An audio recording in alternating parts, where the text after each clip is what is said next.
Alright, so one of the ideas I had that we did at our other house that works great is to, whenever possible, bury our downspout, bury our downspouts just so we can get the water away from the house. And this is the one that we have right now. I didn't like how it was dumping water right in this area here, so close to the mud room and the foundation. So I put this long extension on it just to get the water away. But it's impossible, not impossible, it's a pain to have to mow around this.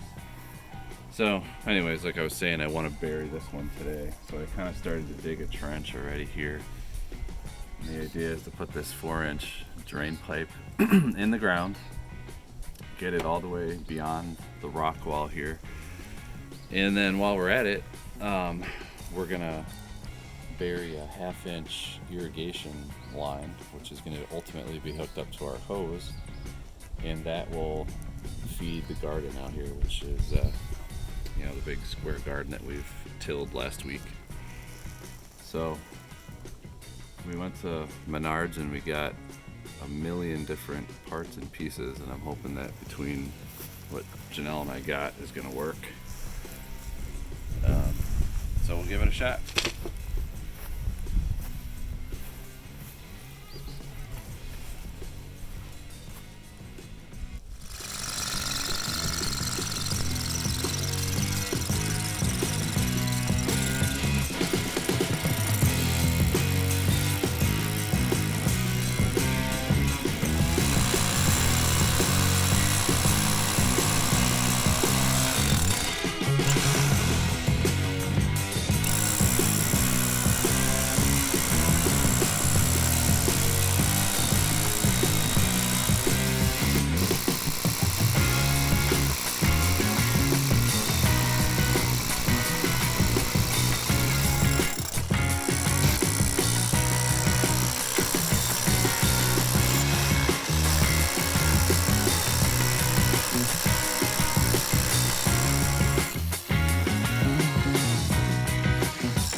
Can we come a little more even? Push it. Push it down? Yeah, right there. Well,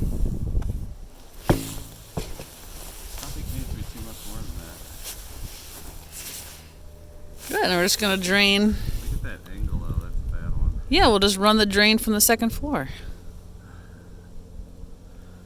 to the moon.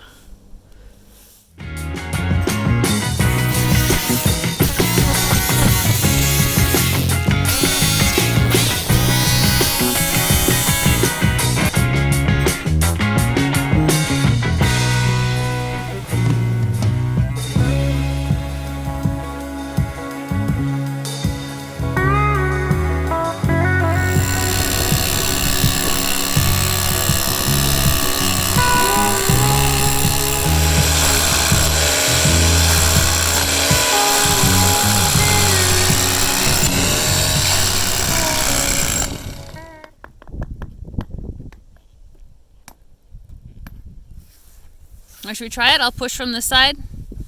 Yeah. Oh, I got a nice chunk off there. Okay. Yeah, that was it. That was it. Still worried that we're not going to quite meet up. No, it's down now. Look, it's sitting on the earth too. Come this way a little more, right? Yeah, go ahead. You can go as far as you want. It's still laying. It's great.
After a long day of work, we basically got this pipe, the 4-inch drain pipe, buried and attached to our gutter, our downspout, so we can get all the water away from our house, and it washes out way down there, and so it'll send the water out towards the hayfield.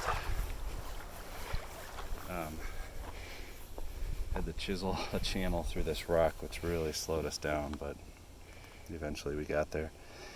And then what I think I'll do is put an elbow at the very end here so that it, more gradually leads the water out to the grass. But I can do that later now that this pipe is in the ground. And then we just ran a 1/2-inch supply line, which ultimately is going to feed that long cable here. That black one is going to feed the garden all the water. And we'll put it on a timer and we'll set it on the hose, and we have to do a whole bunch of channels and taps for getting the water to all the various rows of our garden. But then if you follow it back up, you kind of see we just laid that 1/2-inch pipe next to the 4-inch drain. Might as well bury it. And then we put in a little sprinkler box, and then right here is where we can attach our hose. And we'll have to adapt that, and then this hose runs back to our spigot, which is on a timer. So that's how we're going to get water to our garden. So now we're at the point where we just need to backfill, and hopefully that goes well and we can find a place for the extra soil.